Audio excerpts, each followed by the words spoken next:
নমস্কার সবাইকে, আশা করি সবাই ভালো আছেন। চলে আসলাম নতুন আর একটি ভিডিও নিয়ে। মাছের মাথার মুড়ি ঘন্ট। মাছের মাথাটি আমি ভালো করে ধুয়ে রেখেছি, লবণ হলুদ মরিচের গুঁড়া দিয়ে ভালো করে মাখিয়ে নেব। মাছের মাথাটা ভালো করে ধুইতে হয় একটু সময় নিয়ে। মশলাটা আমার মাখানো হয়ে গেছে, আমি কড়াইয়ে তেল দিয়ে মাছগুলি লাল করে ভেজে নেব। খুব বেশি একটু লাল করে ভাজতে হয়, তাছাড়া মাছের মাথায় কাঁচা কাঁচা গন্ধ থেকে যায়। মাছগুলি কতটা লাল করে ভেজেছি দেখলে বোঝা যায়।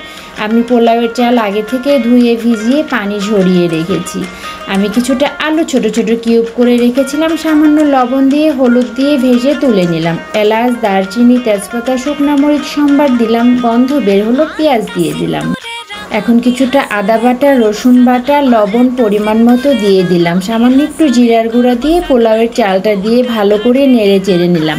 এখন ভেজে রাখা আলুটা মাছের মাথাটা আমি দিয়ে দিলাম, আর পরিমাণ মতো পানি আমি ফুটিয়ে রেখেছিলাম। পানিটা দিয়ে কিছুটা কাঁচামরিচ আর কিশমিশ দিয়ে দিলাম। কিশমিশ দিলে আর চিনি দিলে একটু মিষ্টি মিষ্টি লাগে, কেউ চিনি না দিতে চাইলে না দিতে পারে না। আমার একটু মিষ্টি মিষ্টি ভালো লাগে, তাই আমি চিনি দিলাম। ব্যাস তৈরি হয়ে গেল আমার মুড়ি ঘন্টটা। আমি সামান্য একটু ঘি দিয়ে আবার ঢেকে দিলাম।